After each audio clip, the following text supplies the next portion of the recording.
Hello and welcome, listeners, to That's a Good Card. I'm Ya, and with me is my podcast Valentine, Kyle. And he's going to have the challenge of getting me to say, that's a good card. While Kyle will be doing the convincing, I'll be playing the devil's advocate. Now is also a good time to remind you to hit that subscribe button wherever you're listening to us. If you have thoughts that differ from the two of us, leave a comment below to let us know. Or make a suggestion for the card you think can change the CEDH meta. All right, Kyle, let's get yapping. Hey, yapping is what we do best. Yes, I appreciate you. Is this you officially asking me to be your Valentine? You won't tell your wife. I won't tell your partner. Well, happy Valentine's Day, y'all. You're my CEDH Valentine. Aw, thanks.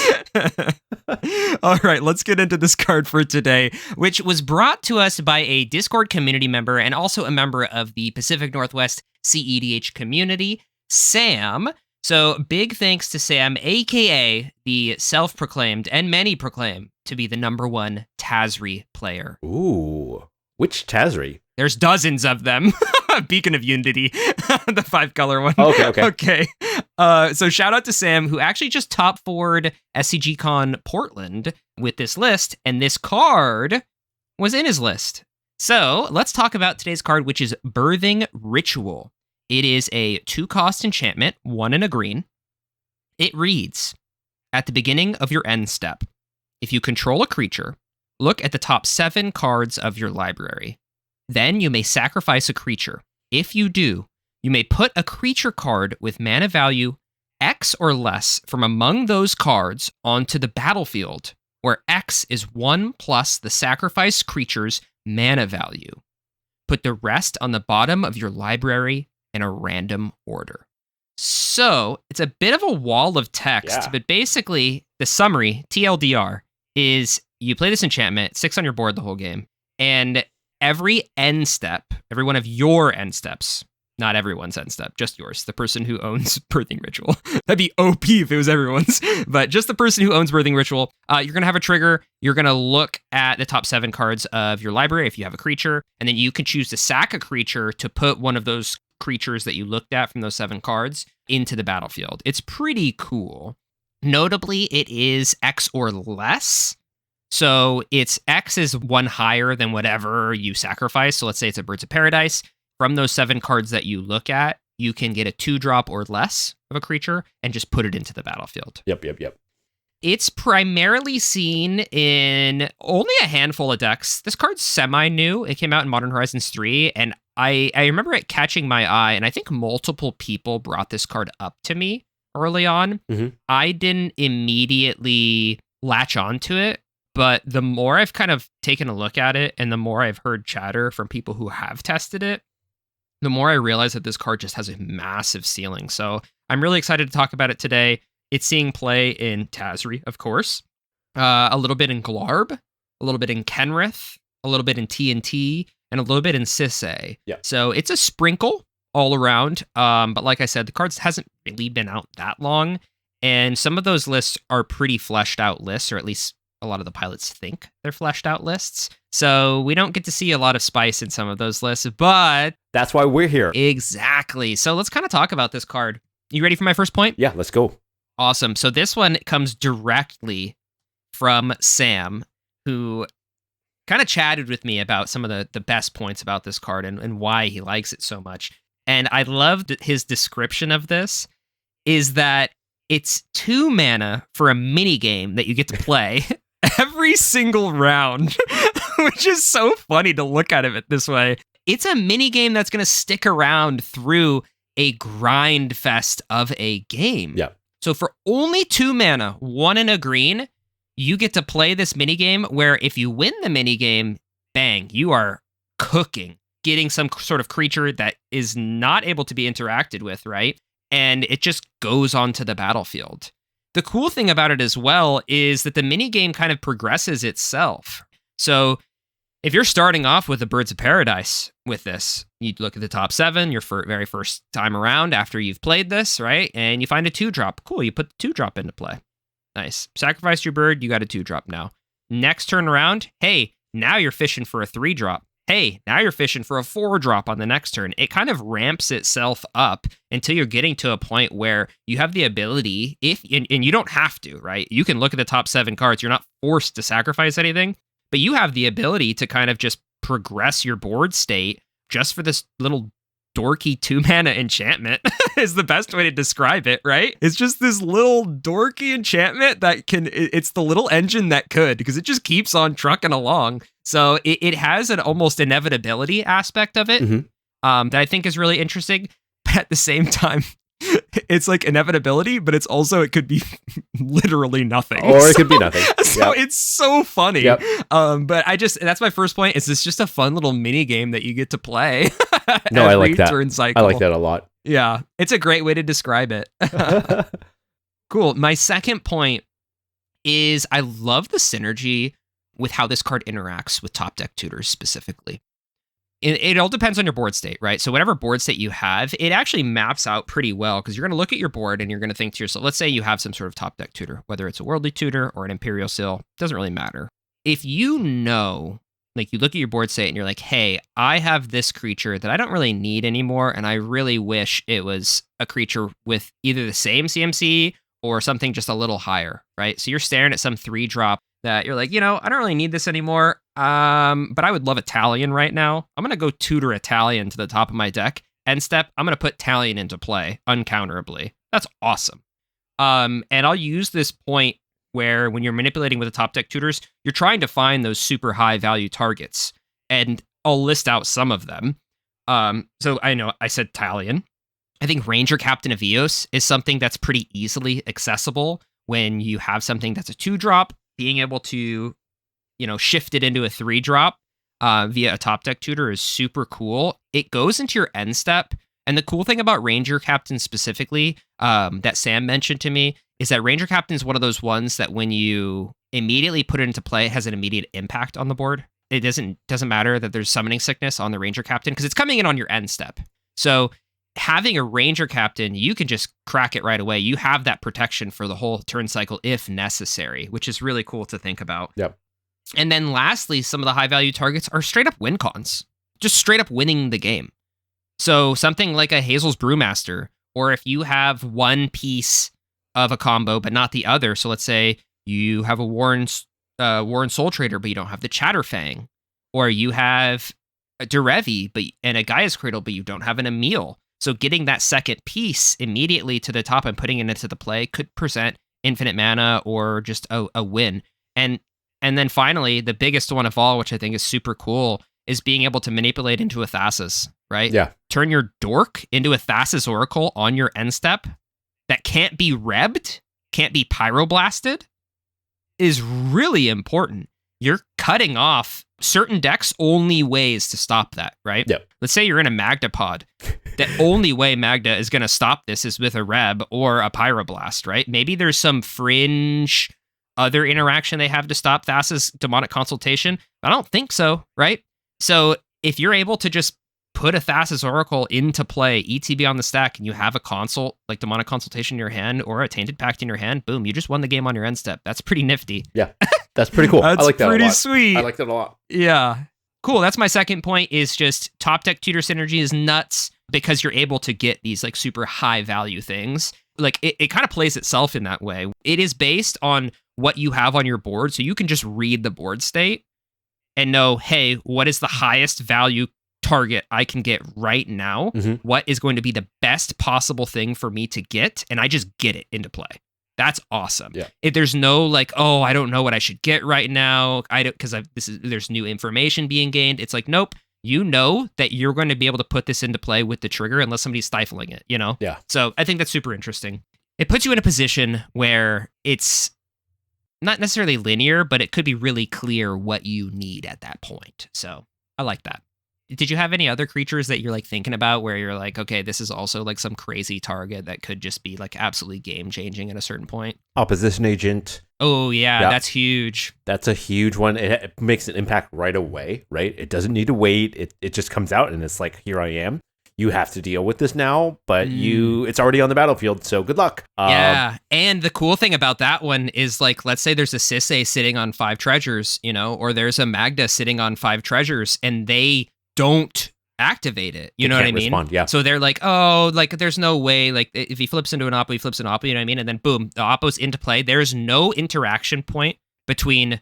Once that trigger, you decide that trigger's resolving, nobody stifled it, nobody trick bound it, you know? It's like, there's no interaction point. Whatever's coming into play is now in play. It's a lot like Kinnan. It's a lot like Kinnan or Winota. Yep, it's into play. Boom. There's nothing you can do about it. That's super interesting. I didn't even think about Opposition Agent, but I love that. And I think that this card specifically works so well with black as a secondary color for this, because you get access to those top deck tutors, Advanced Tutor and Imperial Seal, but also, you know, now Opposition Agent is an awesome piece with that as well. So I like that a lot.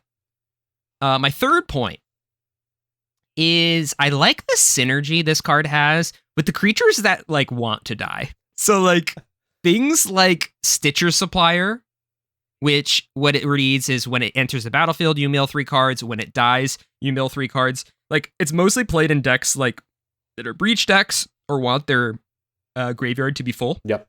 I run it in Corvold, so I'm a breach deck. So that's something that, like, I actively want to kill in order to feed my bin. Other things that I personally run, something like an Impulsive Pilferer, which I've been seeing in a lot of Mardu lists now, and I love it. So Impulsive Pilferer, or a Greedy Freebooter, which you don't see as much, which is basically like Impulsive Pilferer at home. It's 1 mana for a black creature that when it dies, it creates a treasure token, but it doesn't have the cool encore text that Impulsive Pilferer does. Yeah. And then another point that Sam talked to me about that he uses often is killing Enduring Vitality with this. Yep. Which, Enduring Vitality, it's a weird card where it doesn't necessarily want to die, I guess. So it's not that it necessarily wants to die, it's just more of it. I think I can help you with that. It's a creature you can sacrifice that you don't lose the effect for. True, yeah. So there's just no negative. There's no negative. Right, and you get immediately, you can then get a 5-drop, right? Because Enduring Vitality is... Isn't Enduring Vitality 3? I might be thinking of Enduring Curiosity, which is, I know, is a 4-drop. Enduring Vitality is a 3-cost. So it gets you a 4-drop, right? What is Enduring Curiosity? I don't even know that card. Is that the blue one? Yeah, it's a blue one that lets you, whenever a creature does combat damage... Yep, yeah, it's a 4-cost. It's a card I like and I run. We haven't talked about this a lot. Is that a Malcolm Vile card? It is a Malcolm Vile card for me. I don't think it is for many other people, but... Oh, I see. Got you. But cool. I think that's why Sam brought up, like, Enduring Vitality, because you still get the effect. Just there's no downside to it. Yeah. You still get a 4-drop. 4-drop or less. Yeah, it's pretty sweet. Pretty sweet. Yeah, and then also cards that, like, kind of in the similar vein to this, I was thinking about creatures that, like, it's not necessarily that you get a benefit from them dying, but there's some creatures that once they ETB, they're no longer useful. Yeah. It's like, you don't need them anymore, you know, like a Spellseeker, an Eternal Witness. Yep. You know, it's like, you did your job, soldier. You salute him, and then you go, cool, I'm going to Neoform you, or I'm going to Eldritch Evolution you, or I'm going to Birthing Ritual you into something better now. Like, you did your job. I salute you. Thank you very much. Okay. So I think that's also kind of that should be in the same boat as the ones that actively want to die. All right. Getting into my fun points here. Fun point 1 is that I really like being able to politic with this card by having the ultimate politicking tool of being able to say, sometimes this literally does nothing. Like, that is the best thing ever. Like, being like, you're gonna remove my board right now before this resolves. You realize I'm just looking at 7 cards, and there could be nothing there. And now you're using removal on my end step, where I can't do anything else. Like, we're past my turn. You're gonna use your spells on me. Yep. I love that. I feel like if I was playing this card, I'd be able to milk that so much and just get so much value out of it. Just being able to say, hey, look, this whiffs. And that's something you deal with when you're playing this card. It's only 2 mana, which is such a great rate. Maybe that's low-hanging fruit in general. I didn't really bring it up, but like 2 mana for something that's going to stick around and give you value, and I mentioned at the beginning, is just really, really powerful.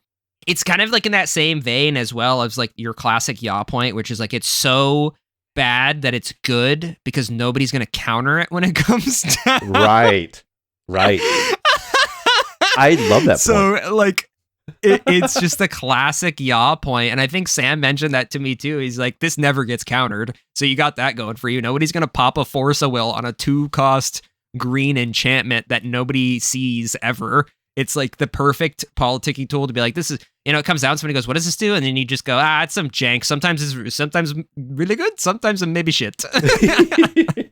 Like, it's just a great politicking piece. Would you have a blast politicking with this card or what? Yeah.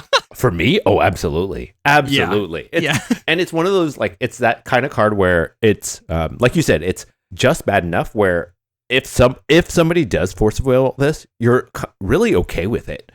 Right? Like, they just worsted. Are you okay with it? You kind of are, because like it's not a win condition. Like, I'm going to use some Kyle logic here. Yes, it progresses the board state. Yes, you wasted two mana, but you only wasted 2 mana, right? If you're in green, that's probably pretty easy for you to kind of make up. And then 2, it's not a win condition per se. No, and it doesn't. It can put you in the driver's seat, right? Because that's what we talk about a lot. Is like you counter spells that put a player in the driver's seat. That's why Smothering Ties should be countered. That's why Rhystic Studies should be countered. Because if the spells Seedborn Muse, Consecrated Sphinx, because if the spell resolves, those players have their expected value of winning the game has now gone up past 75%. Right, tremendously. Yeah, exactly. And this card can sometimes do that, but sometimes it does nothing. And so I'm okay. So it's like sometimes you're in the driver's seat. Right. I'm okay with this type of card being hit. I just have this imagery of like sometimes this card puts you in the driver's seat and you're just like driving a Ferrari going 100. And then sometimes you're in the driver's seat, but it's a tricycle. And you're doing nothing. Because there's nothing. Because you're like, okay, well, this isn't going to help me. All right. I think that's it. I think that's all I got here. I think that a couple of decks, I might just throw this out here. A couple of decks that I think could consider this card more. So if you're listening and you're like, I play these decks, this is something that you should really hone in on. I'd say Kenrith, TNT, Sisay, and maybe Corvold. I was thinking about this. That's why I want to do this card. I know we just did Reverent Silence, and I try to mix it up a little bit. I don't necessarily want to do green card after green card after green card and then blue card after blue card after blue card kind of thing. But I was like, you know what? This card is just so on my mind. Like, I think about it so much. I just got to do it. So those are some lists. There's probably some more. I think, we mentioned Glarb. Any other soul tie piles that run a lot of creatures, I'm here for it.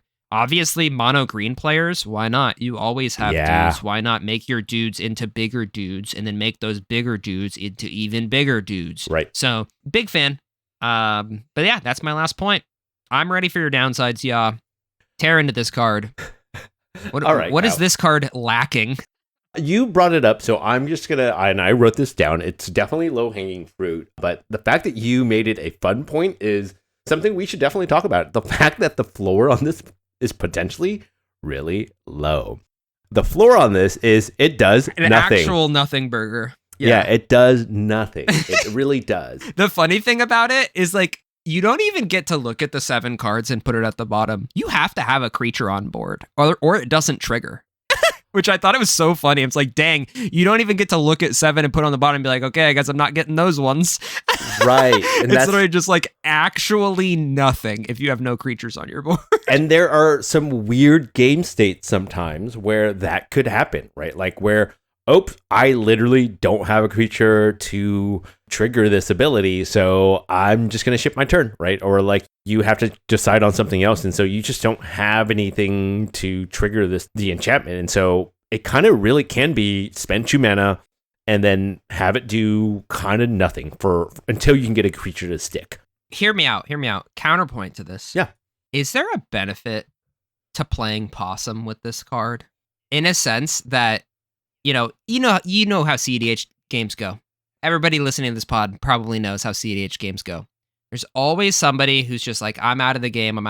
Like you feign weakness and then you find your point and then you win the game, right? I think that there's a counterpoint here where if you're whiffing off this and people notice you whiffing off this over and over again, they might think to themselves, "Ah, man, he's down bad." Especially if you start selling it, it'd be like 7 cards, 6, 7. Oh, another whiff. You know what I mean? It's kind of like when you play Winota and you whiff off Winota and everyone feels sorry for you, but not really because you're playing Winota. But you know what I mean? It's like you could potentially be like able to play Possum if you're whiffing. I'm actually surprised you haven't brought up like my first thought, just to kind of like piggyback on this idea is like, my first thought is this is kind of like a Walmart Kinnan, right? Kinnan lets you look at 7 cards. This lets you look at 7 cards, right? The activation cost here is a creature, right? Just being on the battlefield. It has a also Kinnan is 5 cards. I'm gonna stop you there. Before you give it, you only look at 5. It's 7 mana. This is better than 5. This is better. This is better than Kinnan. You heard it here, folks. I'm joking. My God. I'm joking. I'm sorry for interrupting you, but I had to do it before somebody started rage typing in the comments saying you only look at 5 cards. For those of you who don't understand sarcasm, especially yaw sarcasm, that was sarcasm. This is not better than Kinnan. But it does let you dig 2 cards deeper, right? But I think that it's a small hoop, but that is a hoop that you have to jump through to even look at those cards. You do have to have a creature. And like you said, you don't have to sacrifice. You get to look at those cards first as long as you have a creature. Yeah, you can choose not to. Right. Yeah. And you could also politic that. There could be options for you to sacrifice creatures into, but you don't want to. Right. You know what I mean? You could be like, this is a part of my board state. You could be like, oh, another whiff. Right? Because you don't reveal these cards. Nope. I'm going to double check and make sure that you don't reveal these cards. No, you don't reveal them. Yeah. So you're the only one looking at them. So you can just be like, oh, another whiff. This card sucks. You know what I mean? But in reality, you're just like, no, I'm ready to win next turn, but they don't know that. Yeah. All right, next point. Next downside. The next downside of this, you mentioned this earlier. I wrote down math as a downside here. And that relates to math. Yeah, math. You need a good concentration of creatures that will hit the creature you want, right? Like you said. Yep. If you don't have that top deck tutor, if you're for whatever reason running this card and you're not also in black, and I was actually been thinking about that, this card really pairs well with black. Black cares about creatures that get sacrificed. Manipulating the top of the library too, and yep. creatures that yep. Death triggers, a lot of things.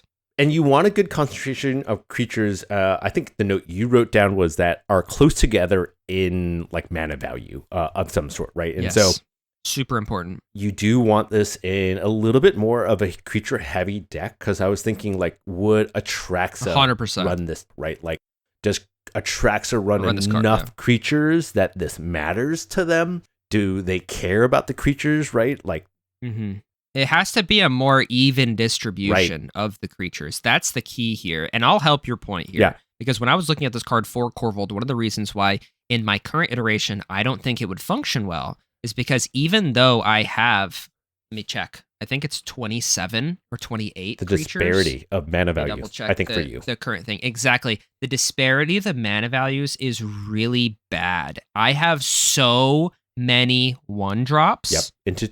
And I have 3 2-drops. 2-drops. How many 3-drops? And then I have like, not counting the spirit guides, I have like 5 3-drops. But they are like value for you, right? Like, yeah, they're super value for me. Chatterfang, Warren, Soul Trader, 6. Yeah. Nissa. Oh. I'm missing one. Oh, Tireless Provisioner is the last. Those are some really value. So, yeah.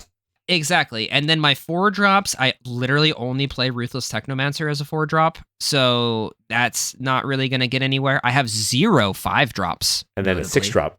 And then 1 6-drop in Lumra. Yeah. Right. So it's just a weird thing. I think that if you're like really, if you look at your base and it's like you have an even distribution of 1, 2, and 3-drops, you can consider I think that's really good. Yeah. I think this card is really good at that point. I don't think there's very many worlds where like you have just like a ton of 3 and to a ton of 4. Like, I guess it's fine if you have it in those, but they have to be next to each other. You can't have a bunch of 2s and a bunch of 5s. You know, they have to be. That doesn't work. The creatures have to be next to each other in mana cost for this to get its full effect. Right. I'll help you out with that. I think that it is a big downside because even decks that could potentially want it, like my Corvold list currently. Now, that being said, I might switch things around Right. to try to get some testing with this card because I think that it's probably worth it at a certain point.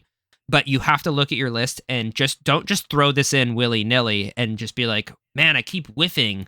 But in reality, you have like a bunch of 1s, a bunch of 3s, and then a bunch of 5s and no 2s or 4s. Like, what are you doing?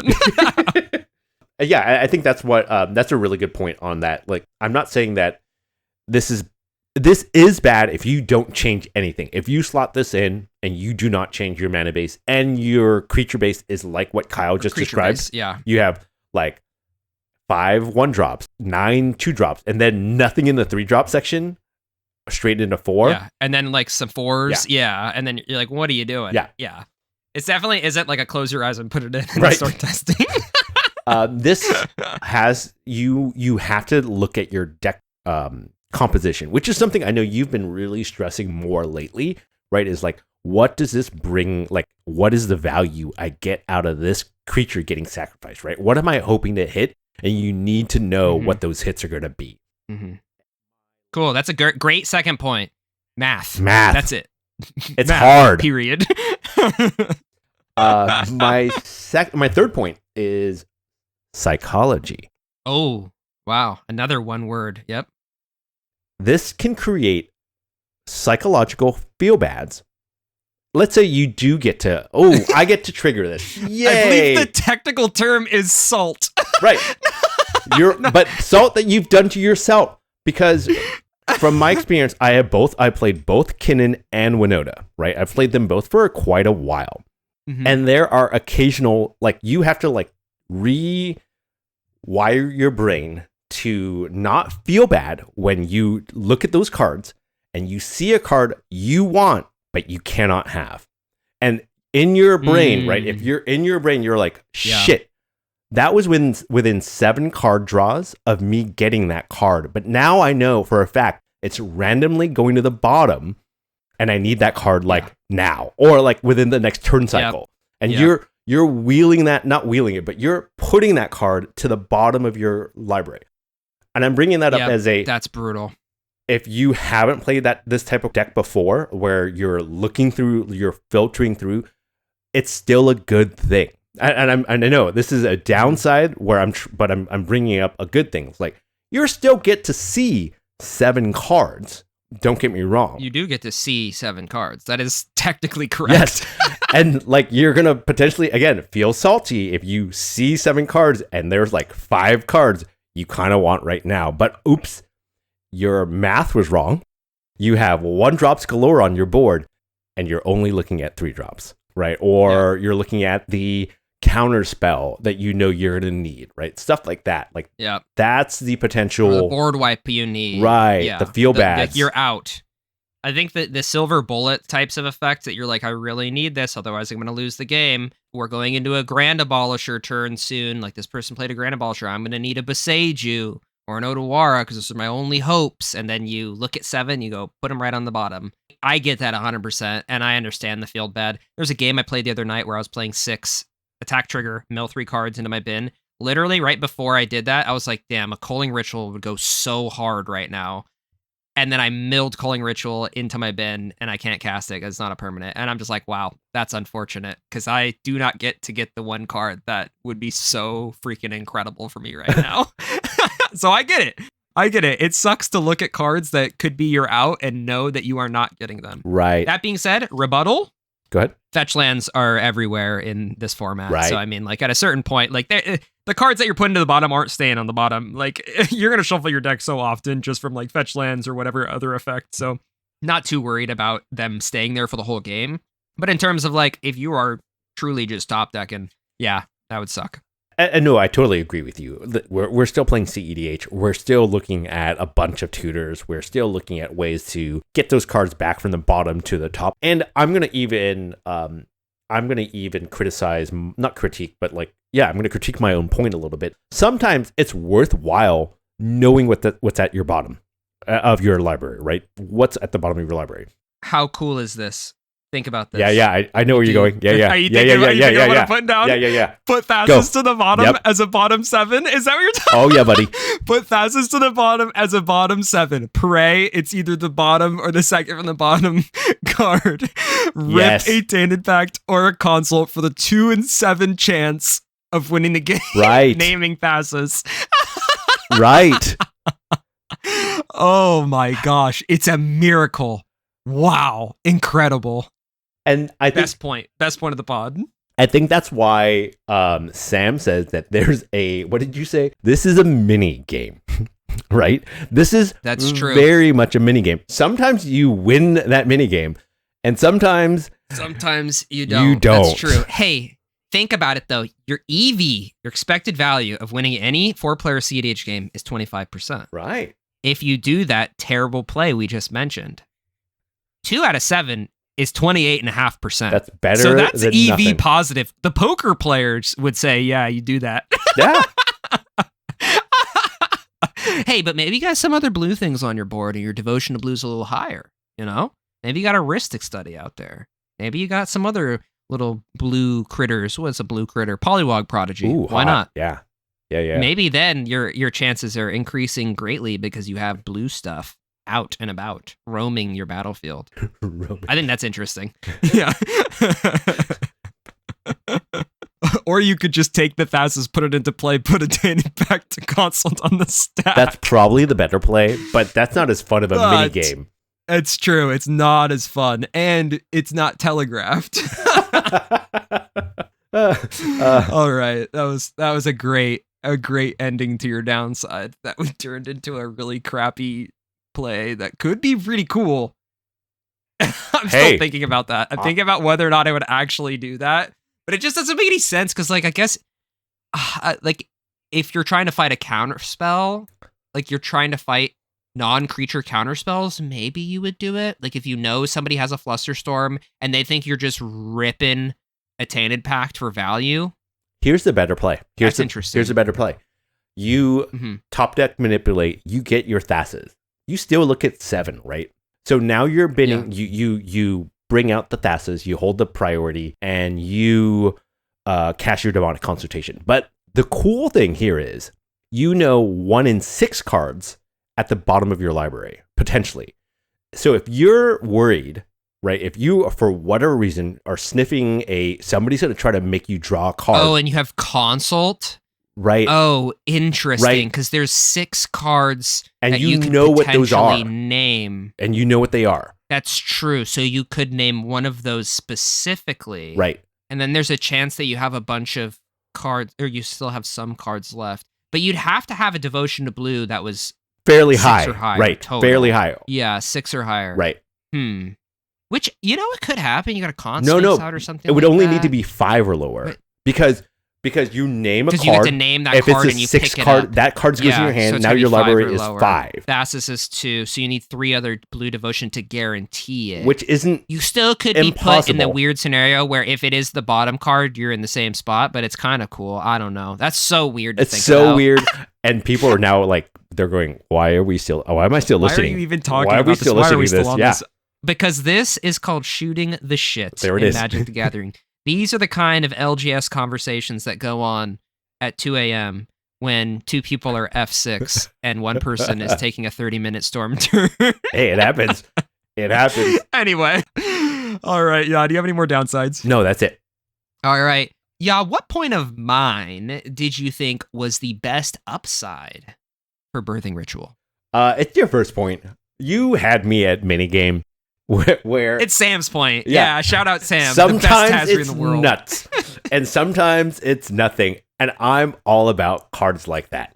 Yeah, you get to play a game. I mean, at the end of the day, we are playing a game. We're playing it in a competitive fashion, but it's still there to have fun. If you get to take more actions, like, I'm going to go peek at 7 cards, that in itself is fun to do. Yeah. So you got that going for you. Yeah. You're going to enjoy your end step. Your end step, people normally think about their end step as being sad because they didn't win and they have to pass the turn. Well, guess what?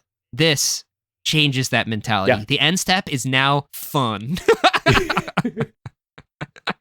All right, Kyle. What point of mine do you think makes the most sense for why this is a bit of a downer? Math. I think that's literally it. It's just like you have to have such a perfect build where you have a ton of creatures that are in line in terms of their mana value. Otherwise, you're just not getting to a place where you're going to get a ton of value from this card. I'm going to be very clear. Sam's Tazri list, he says he runs 37 creatures. Yeah. 37. Yeah, that makes sense. That's way higher than the majority of CEDH lists we're seeing. Agree. CEDH lists can go low, but most of them 20 to 30 tops. Probably, yeah. Right. And I would say something, if someone said they ran 30 creatures, I'd be like, whew, that's a lot. That's a lot, right? yeah. So Sam is playing 37 That's a creatures. lot of creatures.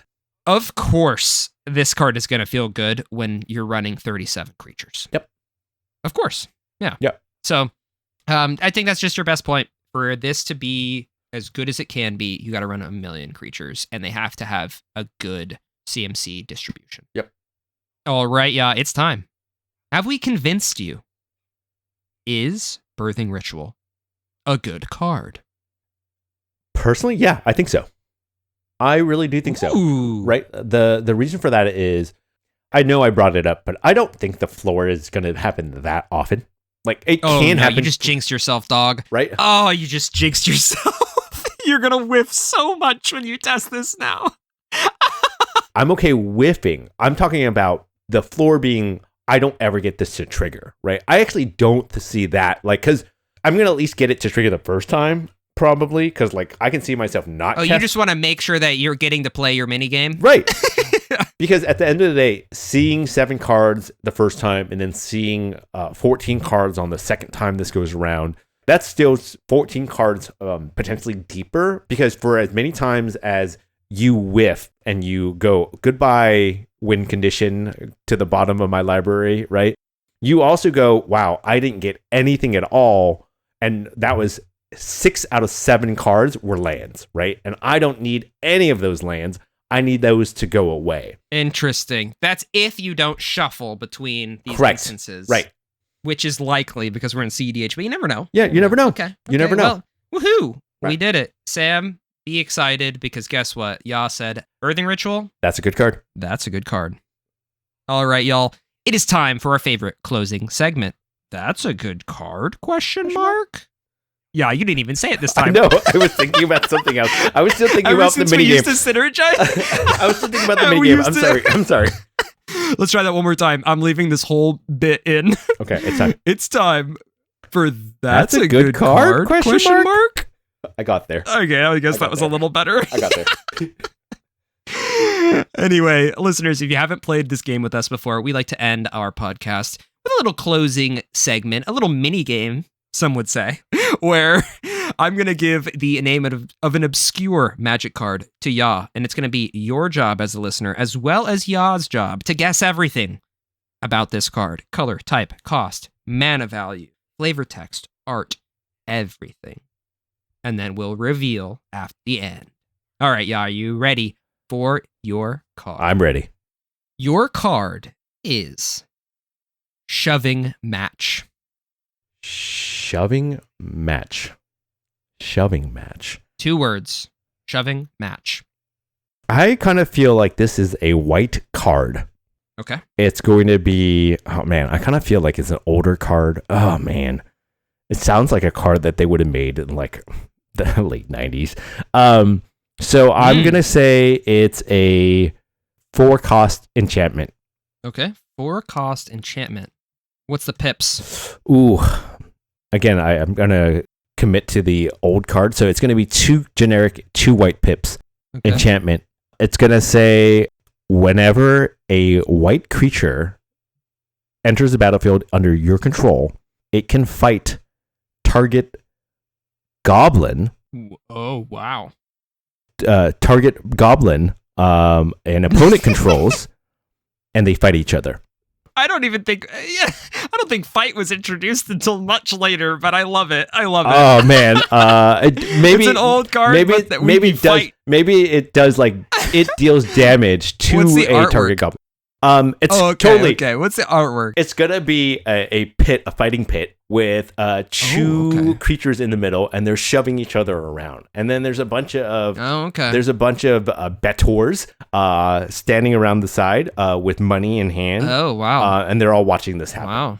Wow. The flavor text: a shove, then a glare. Tempers flare in the harsh air. Balance on the brink. What the?